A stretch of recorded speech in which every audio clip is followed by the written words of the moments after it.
right, both players are ready to rock and roll, so let's jump to the action here. Take a look at these opening hands. Plenty of legends in these decks, as we see.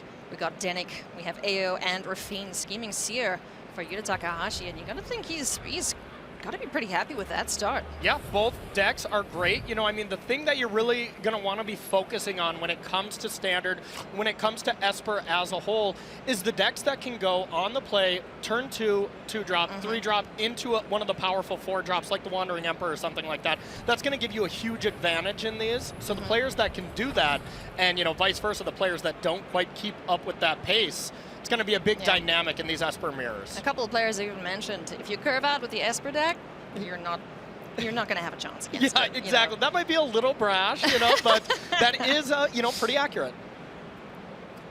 Denik, Pious Apprentice down the battlefield here. The 2-3 with lifelink. We'll see his ability come into play in a couple matchups. But for now, he's just a body on the board that can come back and cause some problems a little later. Infernal Grasp here, the draw for Zachary Kiihne. He's going to get swinging here, unless Yuta Takahashi says, no, Infernal Grasp, let's get rid of that before it gets to swing. Now, there is a Make Disappear. Is this worth fighting over for Zach Kiihne? He says no, thank you. Yeah, says no. It's going to be that really, it's going to be really important when it comes to that 3-drops for Make Disappear. I think Zach is really thinking, like, you know what, I would rather Make Disappear a Rafine next turn rather than, you know, try to keep a Denik around, especially when you can play the flip side of it later on in the game.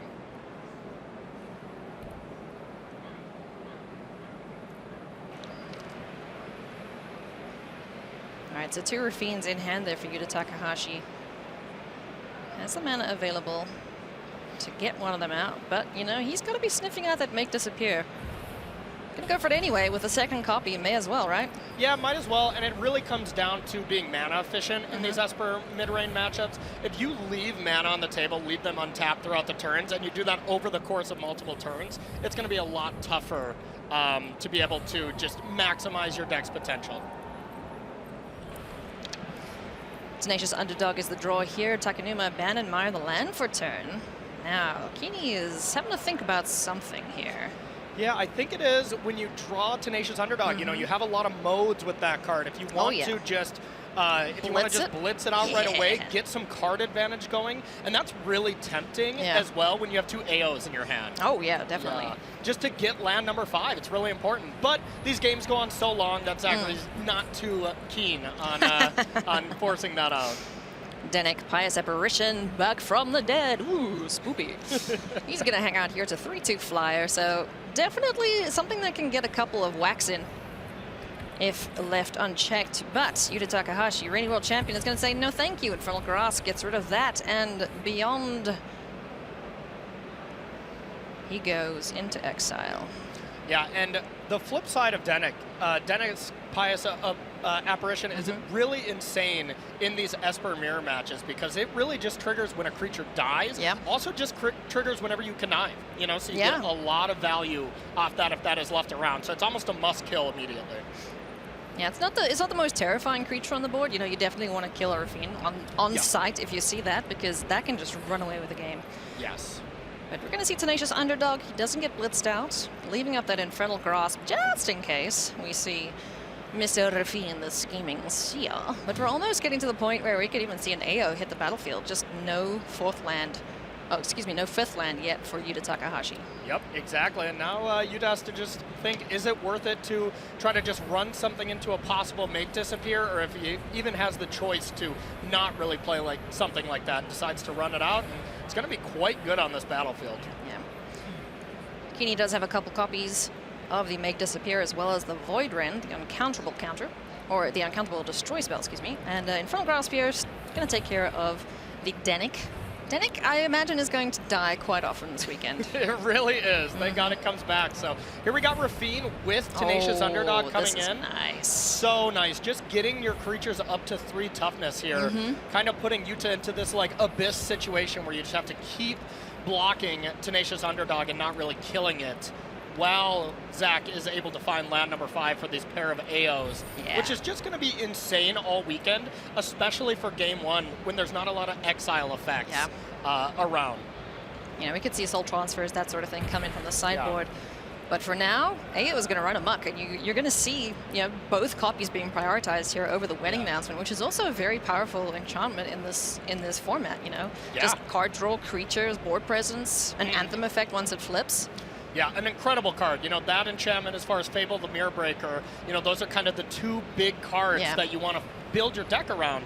We do have one player that is, of course, playing Mardu, who just decides to play them both. But outside of that, that's the big decision point.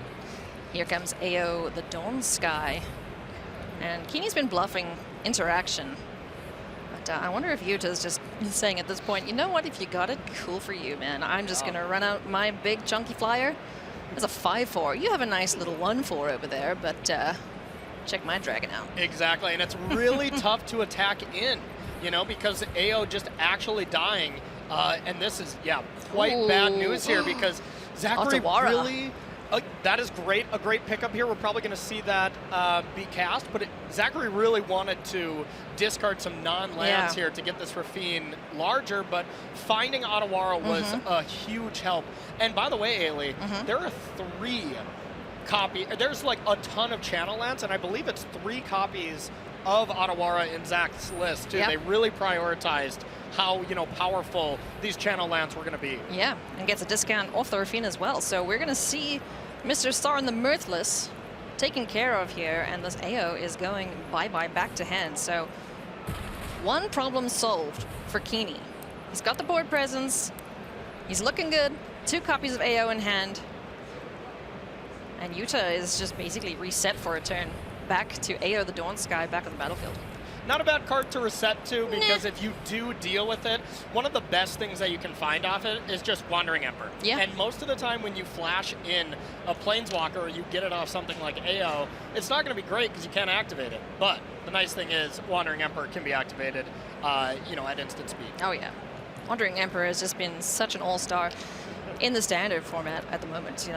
We're going to see plenty of that too, and that's another thing that you have to think about in these matchups is, okay, am I able to attack here and not have my tapped creature exiled? Yeah, exactly. And another reason why AO is so good, because Otawara doesn't actually hit it, but look at this. Most of the time we see, most of the time we see these channel lands, everyone's usually just playing one of each because it's kind of free, and that is indeed what Yuta's deck is playing. Zachary and teammates decided to play 3 of it, and it's looking insane right now. Oh, it is. There is the Wandering Emperor talking about tapped creatures. I see 2 pretty good options there. Yeah, exactly. Has the Wandering Emperor and the 1 to pay for ward if you want to deal with Rafine, and Yuta has to kind of decide, in an ideal world, you'd love to just cast the Wandering Emperor when Zach attacked. But, the problem with that is if Zach were to draw Make Disappear, the game's just over. Yeah. But we're going to see AO the Dawn Sky once again. As deja vu all over again, Corey. As let's see if it'll sit on the battlefield this time, as Wedding Announcement is drawn here for Kiihne to join the pair of AOs that he has in hand. There's one more Otawara in the deck. Can we find the 3rd one? No, not this time. Not this time. That would have been the dream there. But at this point, Rafine can now attack freely. Yep. He'll be blocked. They'll just bounce off each other if that's where you want to go. But it's going to be Tenacious Underdog blocked here by AO the Dawn Sky, preserving the life total of Yuta Takahashi, who's fallen down to 8. He's going to get a 5 now. So this is looking really good for Zachary Kiihne. Yeah, absolutely. Sometimes you see these Esper mid-range battles kind of turn into Esper tempo battles because it just really is the player on the play likes to play that style to try to gain advantage. It's just a good old slugfest, you know? It really is, yeah. I'm cool with this. If these Esper decks just keep, smacking each other around like this is great. Let's keep going. AO the Dawn Sky. On that one. Oh, yeah. Finally hitting the battlefield here for Zachary Kiihne. And Sorin the Mirthless drawn for Yuta Takahashi. Now, when do you think we're going to see this Wandering Emperor spring into action? It's kind of looking like the scenario of the major thing to keep Yuta in the game right now at such a low life total that we might see it now.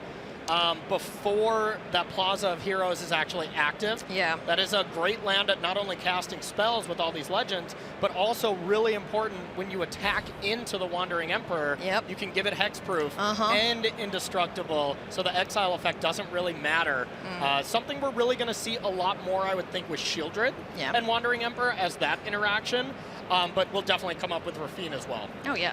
I mean, if you can get a Rafine off the battlefield, you're going to go for it. So these pain lands, though, they keep dinging Yuta. He's down to 4 now, but the Wandering Emperor will take care of one problem on this battlefield. There's still a big ol' AO, the Dawn Sky, which importantly doesn't tap.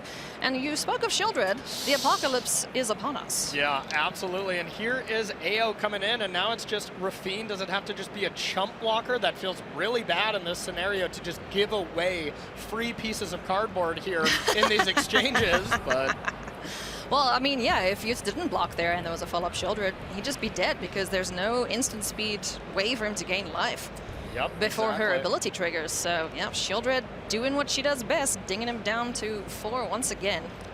Yeah, and we'll see if there's even anything that can be done right now. The Wandering Emperor could create a 2-2. You could play Rafine, you know, play Denick as well, maybe negate as a backup, but yeah, I'm with you. I don't see any way to actually deal with Shieldred in hand, and that's not even with Zach untapping and having Plaza available, which is going to be really kind of the nail in the coffin here. You can see a bit of a shake of the head there from Yuta. I think he also knows the writing's on the wall for game number 1. So, and taking even more damage. Yeah. There's probably about 6 points of life from those pain lands. Yeah. And the mana base is in standard right now for Esper, for Grixis, you know, some of our popular decks. The mana's good. Yeah. But good, it is a cost because some of them are pain lands, and in fact, most of them, which can be a real cost, which we're seeing here. We're going to see AO attack in. Shieldred knows. It's like, nah, I'm cool. You got this big old dragon friend. Avoiding any life gain there for Yuta Takahashi, and would be dead on upkeep, courtesy of Shieldred. So let's go to sideboard now. What is the game plan here for Yuta? Yeah, so the game plan from both players is usually going to be get some form of duresses in there, you know, and honestly, it's going to differ between all these decks as well, because some of the more controlling versions of Esper, duress is going to be an all-star. Yeah. Sometimes, you know, against the aggressive versions, you have to make sure you control the creatures first. One thing that we're seeing from Zach is Rona's Vortex being brought in, and normally that's a very expensive removal spell, but one thing that it does, it deals with AO. Which is going to be probably one of the most important things. Yeah, because AO, you don't want that guy dying. You got to exile him or send him to the bottom of the deck, and that's exactly what Rona's Vortex will do if it's kicked. Exactly. We're not going to see a lot of AO's other ability, at least in the Esper mirror matches, of putting counters on your creature, although it can happen if you have the wedding announcement shenanigans going on, which we're actually just seeing all of them being taken out by Zachary Kiihne, which is pretty interesting here. Yeah, he's like, give me that hand disruption. Give me some more ways to stop Yuta's game plan from evolving here. Yeah, surprisingly not even actually bringing in any duresses as well. That's kind of shocking to me. You know, that seems like what you usually want for Wandering Emperors and stuff, but I'm wondering if Zachary is going to have a play-draw configuration where he brings Wandering Emperors in the play and takes them out on the draw. Yeah, that could well be the case. Just a couple of fine-tune tweaks being made here for Zachary Kiihne. Yuta Takahashi is ready to rock and roll, rolling up the proverbial sleeves, as it were, and looking to maintain his current win rate, which is pretty good in this year World Championships. Yeah, you know, no kidding. 10-0. 10-0. I mean, honestly, what an incredible accomplishment to start 0-3 and keep your head on your shoulders. You know, we heard that interview from Yuta earlier that is like, you know what, after 0-3, I just came down fun. You know, I just played to have fun from then on, and then all of a sudden it's like, oh, I'm in top 8 contention. Yeah. I can make the top 4. I can win this. And yeah, it was really, really impressive to see, and a cool story. Unbelievable story. Just give me goosebumps again, just remembering. I cried a little bit. You did? Yeah, I did too. I did too. Hopefully we'll have some more moments like that this weekend. Thank you once again, everyone, for joining us. If you have just tuned in, it is round number 4. We are into standard. Draft is done and dusted. We are watching Yuta Takahashi, reigning world champion, up against Zachary Kiihne, currently 0-1.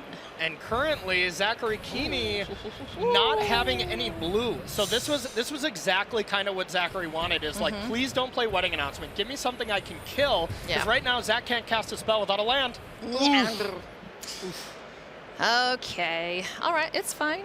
Relax. Poker face, you got this. Yeah, look at that. I think that expression says it all. We've all been there, man. Yeah, this might be the posture a little bit, you know, just kind of, you're like, I could play a land, but I guess I won't this time. You go.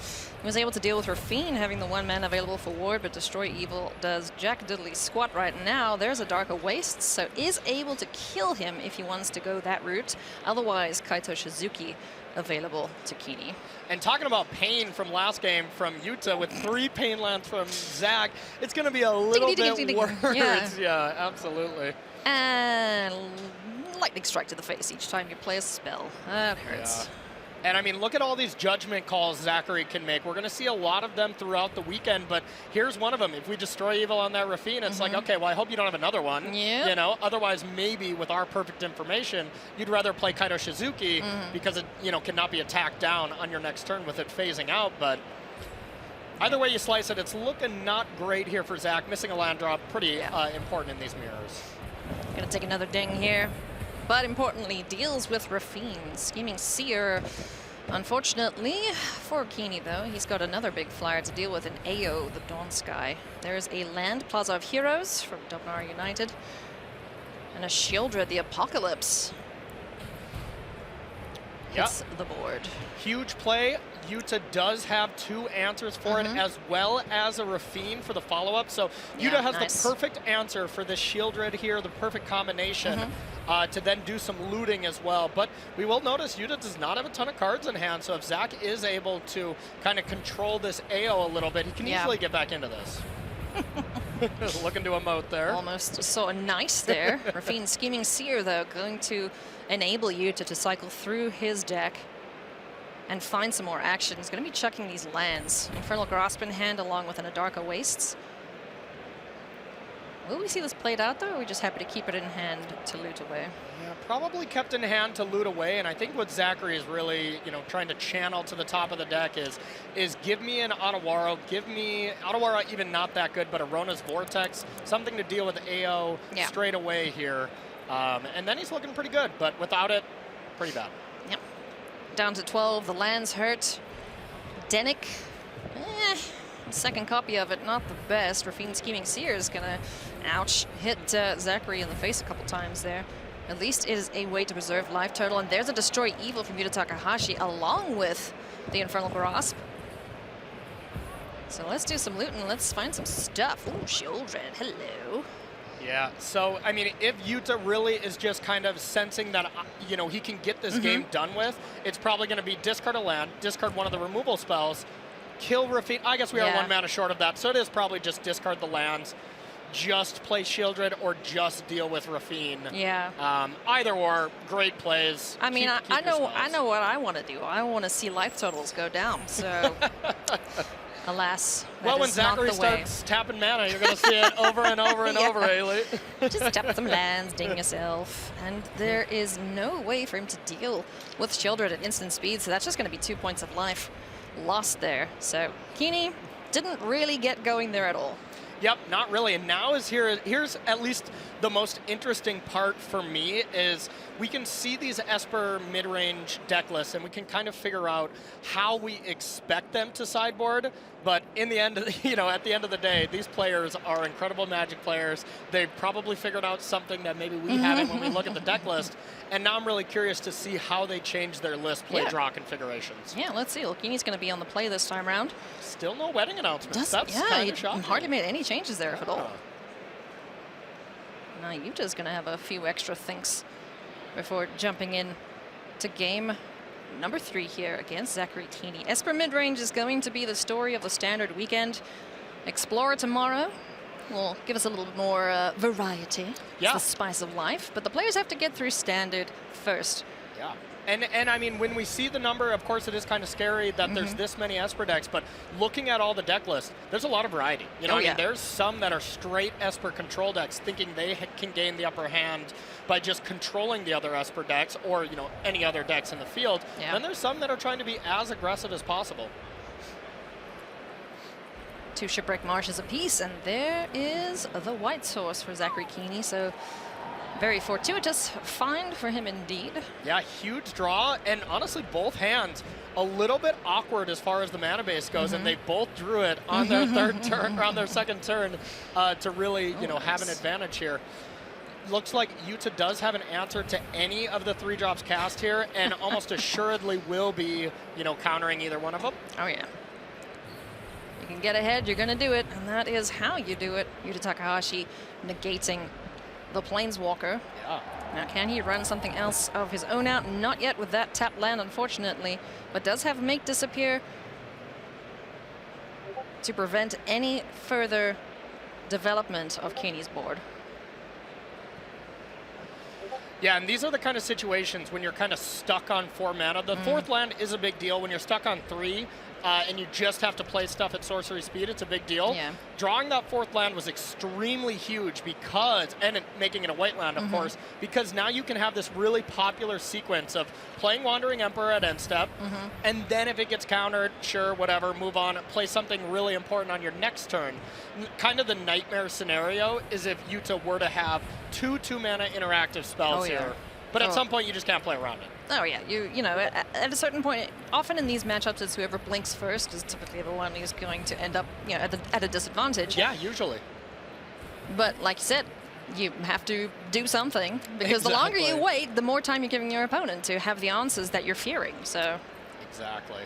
Let's keep it going. Let's make this little ninja, which is going to get dead, unfortunately. Infernal Grasp will take care of it. Yeah, and you did see Zachary quick go into full control because, well, if that just resolves right away, you know, maybe we don't have a Make Disappear. That's valuable information that Yuta could have gained. So really smart play there from Zach. 5 mana available now for Yuta. Has AO the Dawn Sky in hand, along with Sorin, Rafine, Shieldred. Just a hand of gas. Haymakers. Oh, Haymaker after Haymaker. And now it comes down to the point where Yuta thinks, okay, am I trying to play around a gate? Am I trying to play around Make Disappear, maybe play the Rafine? Or am I behind enough with an active Planeswalker from Zachary that I just have to be mana efficient? Play AO. Next turn, maybe you draw a 2-drop. Play Rafine into holding up that 2-drop. Yeah. These are all the things that are going to be going through the players' heads basically on every turn. Oh, yeah. That's what makes these mirror matches so difficult. Sorin the Mirthless is the go-to, able to create a 2/3 vampire with lifelink, which could, you know, could be a factor in this matchup. Kaito Shizuki is going to tick up, won't be able to keep the card in hand. And he's drawn no attacks, but we're going to see Rhoda's Vortex just paying 1, getting that token off the battlefield. Unsummon, thank you very much. Yeah, that's all it is. And Void Rend to follow up as well, getting rid of that Planeswalker. So Kiihne had the answers for that turn, but will he have the answers for what's to come? AO the Dawn Sky hits the battlefield now. Shipwreck Marsh drawn for Kiihne. And Kaito Shizuki is looking like he's out of here. He's like, peace, I'm done. Cheers. Yeah, did my work here. And now Zachary, with just having a Rafine, an extra Rafine, not great, especially if Yuta were to go for Shieldred next turn, which Zachary has no answer for. Yeah. And honestly, I mean, Make Disappear could, of course, deal with it, but it would come with the cost of one of the 1/1s, or, you know, or Rafine. Highly doubt we're sacking that one to the casualty one. So, you know, it would make sense to go for it as well. But even Rafine is excellent here as well. Yeah.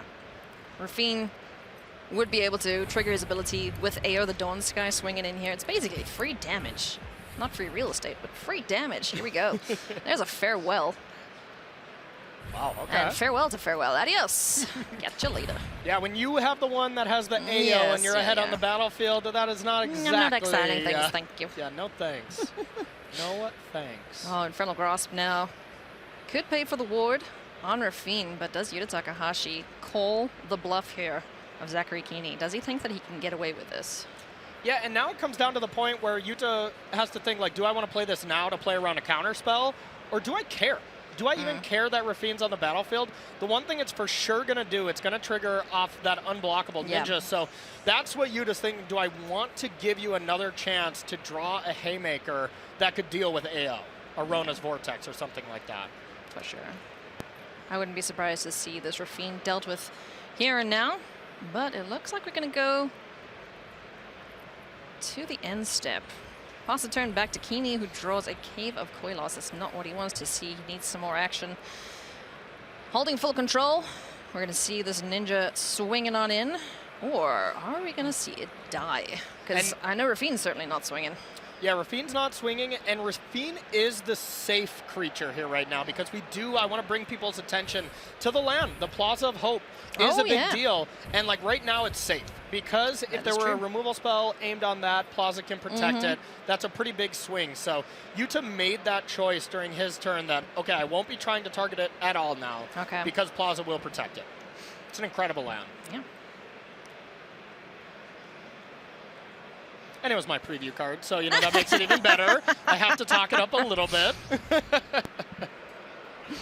Oh, goodness me. So now we're going to see Rafine bounce off his evil twin on the other side, and Kiihne's quite happy to just let that die. So will we see the follow-up Rafine Scheming Seer here? Tainted Adversary, his choice to drop. It's going to enter the battlefield, and we're going to be paying a 3 mana once, which will result in 2 zombies and 1 counter on the Tainted Adversary. This is one of the differences in Zachary's list and his teammates is playing a couple copies of this card. And you think about it, I mean, when you have 7 mana, this is creating a ton of power. Yeah. You know, an absolute ton of power, and you don't want to be wasting your premium removal spells in these Esper midrange decks on decaying zombies. No. But they still hit the same. They just kill themselves, you know? You don't really have to worry about that, but yeah. This is where bad news happens, because this is still 7, potentially 8 unanswered power.